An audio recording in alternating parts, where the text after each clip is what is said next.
You're listening to the Candid Comms podcast with Rachel Miller. Tune in for practical advice and inspirational ideas to help you focus on all things internal communication related. Hello and welcome to the show. Today's episode is focused on how to build a business case. And as ever, you will leave with one thing to know, one thing to do, and one thing to think about. Let's get started.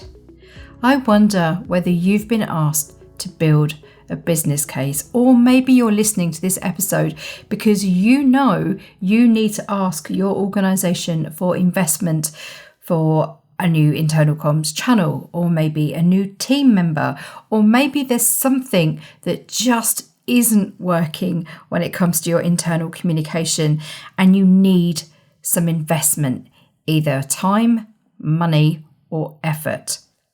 For the purposes of this episode, I'm going to focus on how to create a business case to ask for investment. So in other words, how to ask for money or increased budget. Let's begin by what we need to know. When it comes to building a business case, you need to know how this happens inside your organisation. Who are those decision makers?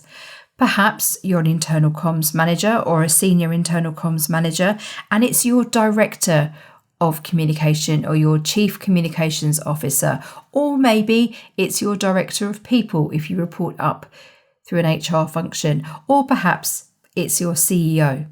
Whoever holds those purse strings, what is the method for unlocking investment inside your organisation? There's two things you need to know here.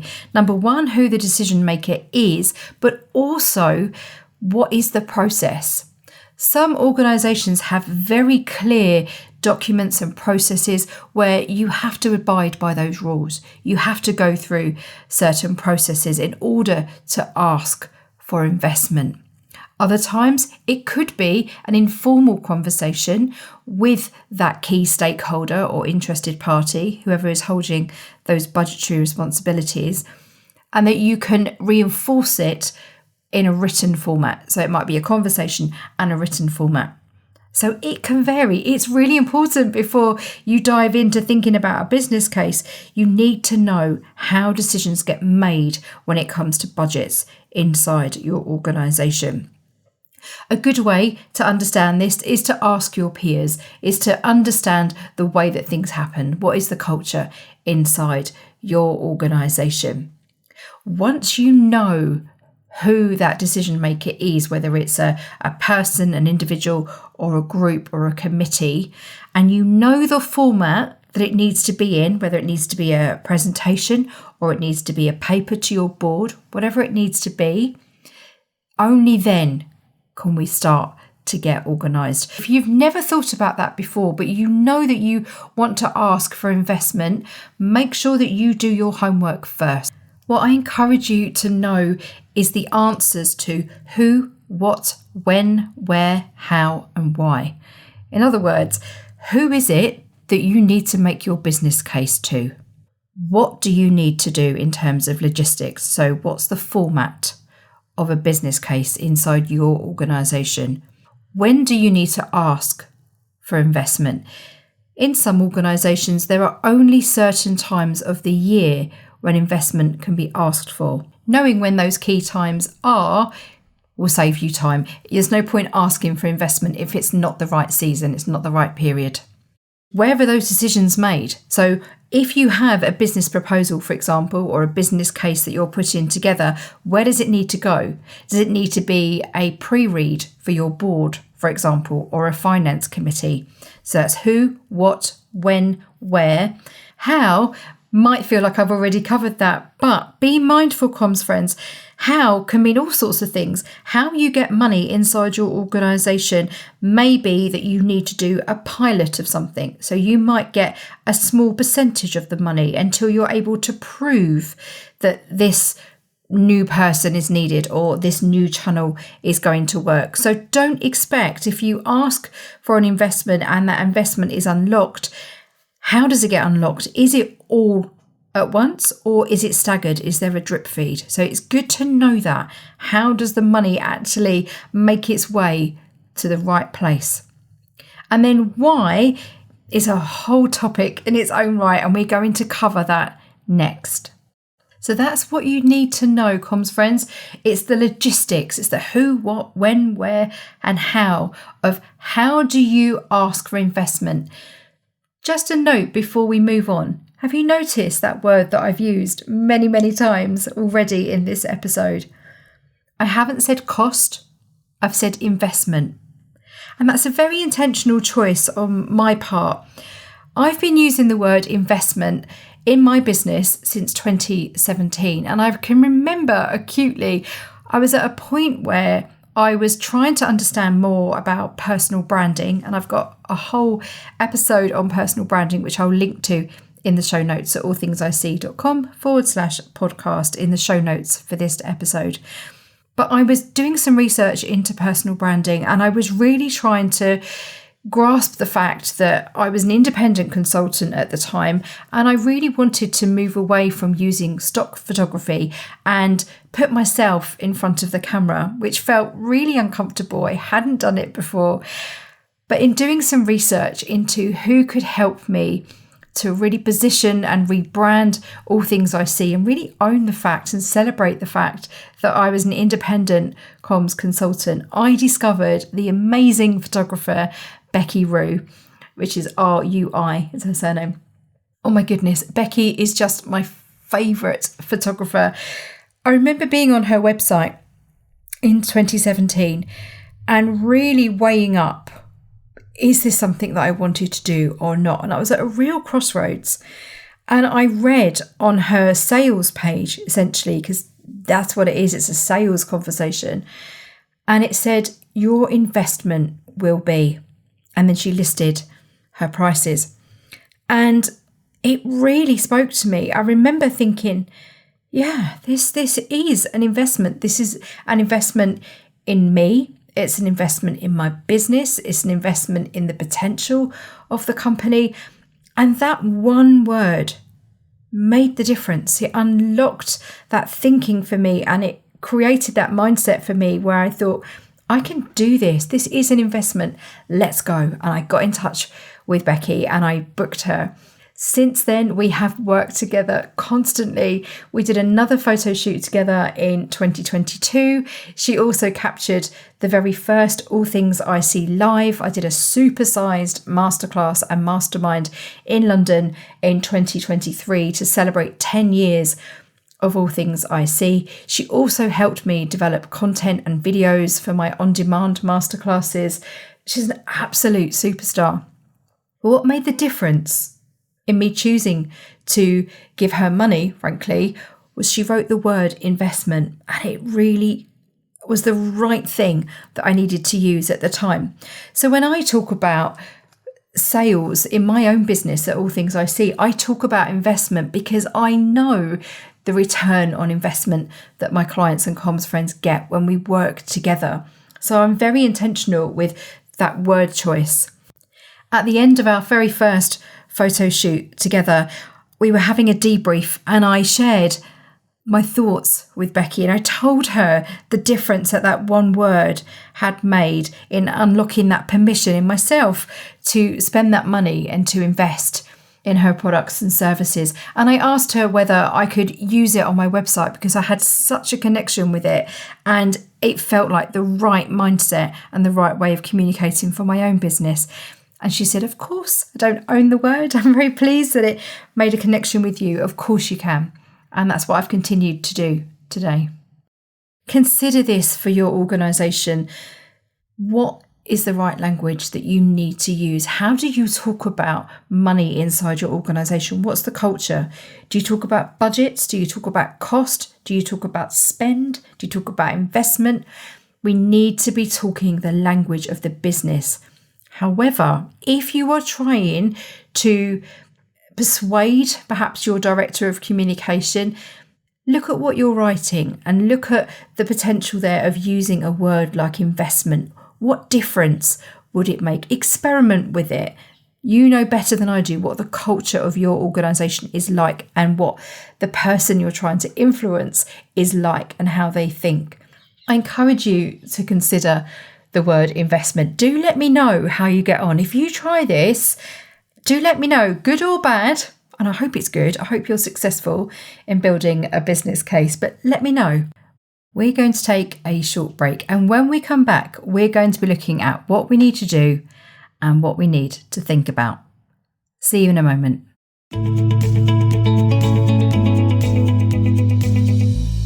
Candid Comms is brought to you by All Things IC. I established the consulting business back in 2013 to help organisations unlock the power of corporate communication and transform from the inside out. We do this by increasing internal communicators' skills, knowledge and confidence. You can find consulting, mentoring and one-to-one support on our website allthingsic.com. You can work with us in person or remotely, wherever you are in the world. We're here to help. The best way to get in touch with me is via hello@allthingsic.com.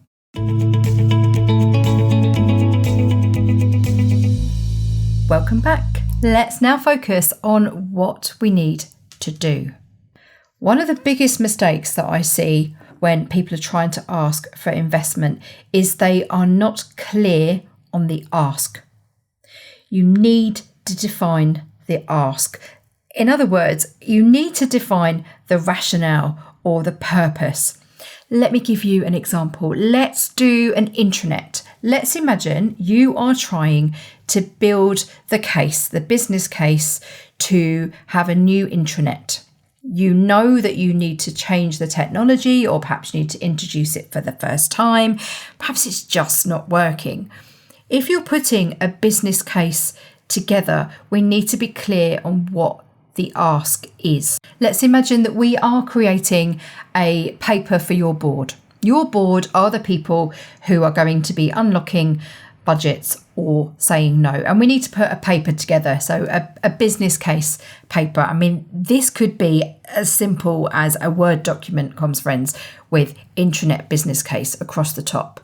If that's how decisions get made, then this is what we need to do. And the sections that I would include in an intranet business case would be an executive summary to start us off, to really summarise what is the ask. If you go straight in talking about the channels and talking about comms, you're not going to be successful. As harsh as that sounds, that is the reality. Think about that target audience. Think about the people who you are trying to influence. The executive summary for an intranet business case would be to summarise what is happening inside the organisation. What's the business problem that we're grappling with? What are we trying to solve? And why is the intranet part of the answer? Very often that's missed. Very often when I look at business cases, particularly for intranets actually, it talks about our technology isn't fit for purpose and we need to keep up and we need to use AI, etc., etc. Nothing new there. Your board already know that. Consider how investing in whatever you're asking for, so the intranet in this case, will support the organisation. Perhaps it will help provide a sense of unity. Perhaps you've had a merger or acquisition, for example, or maybe you have offline employees and you have people who are working in offices or on sites, and you want to have a source of truth that everybody can access because you know the business is wasting time, money and effort for people searching for information. Think about the business issues and the business problems that you're trying to solve. Maybe you're trying to shift your culture, particularly if you've had a merger or acquisition, or maybe you want to find a way to amplify the voices of your people because you've had a survey like Investors in People or Great Places to Work, and you know that morale is low, people are frustrated, and they feel like the organisation is choosing not to listen to them. Those sorts of discussions, those sorts of issues are getting closer to what you need. You need to find something that's really quite crunchy, quite gritty, As internal communicators, it is our business to know our business. I said that so many times in my career, and it's something that's so important to me. And it's got two sides to that. It's our business to know our business in terms of the organisation that you're working for. What is it that makes it special and unique? What is it that is keeping your execs awake at night? If they're looking at a paper that is asking for money and they've been grappling with costs inside the business, you're going to have to demonstrate how it will save money, whether that's through people's time, whether it's through reduction of duplicated effort, etc. So when you're looking at building a business case, you're not only demonstrating that you understand the business, you're also demonstrating that business to know our business applies to communication too. You can't write a business case asking for a new comms channel and not talk about communication, but the emphasis has to be, what are the business problems? Or just choose one. What's the business problem that it's going to solve? Let's turn back to the structure of that document. So we've got an executive summary, which is outlining the business problem or problems that we're trying to solve. I also like to do a problem statement. So what's got us to this point? Why now?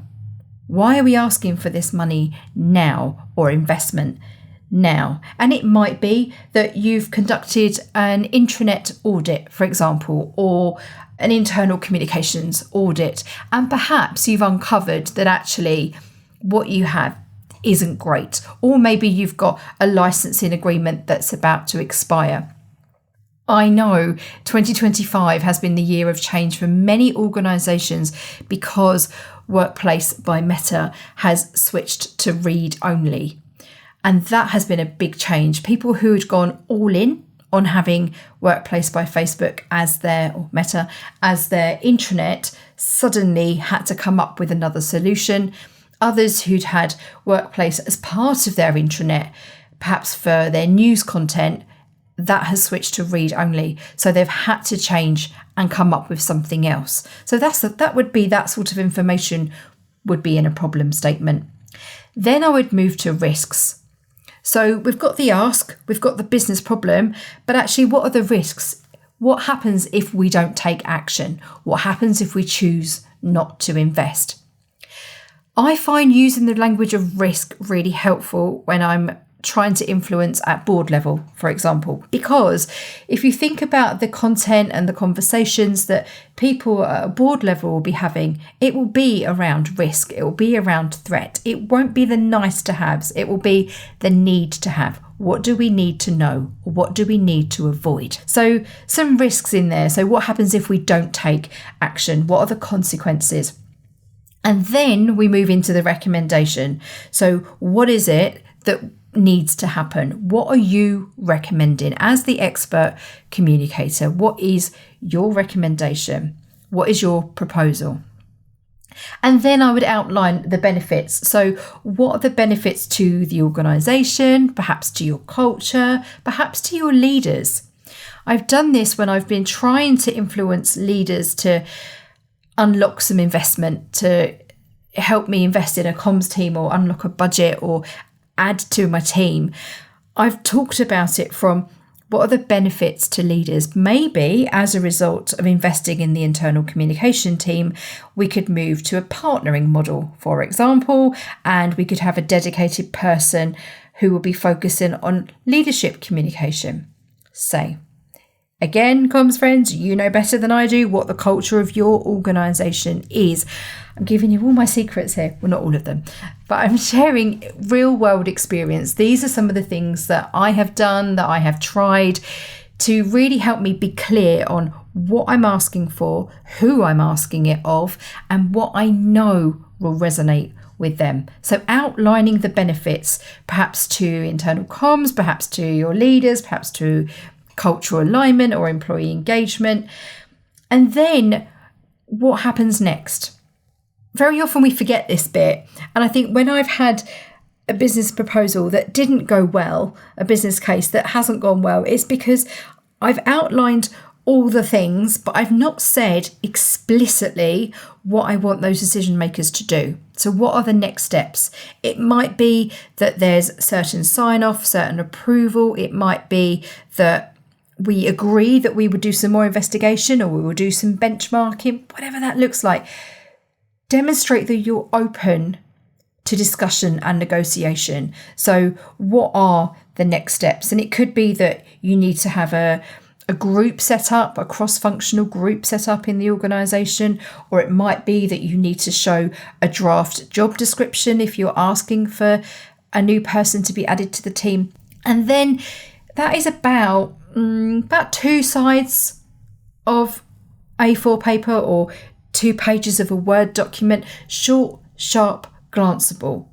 You can back it up with background research and perhaps have an appendix with it. But I would say for a business case, put your effort into keeping it short.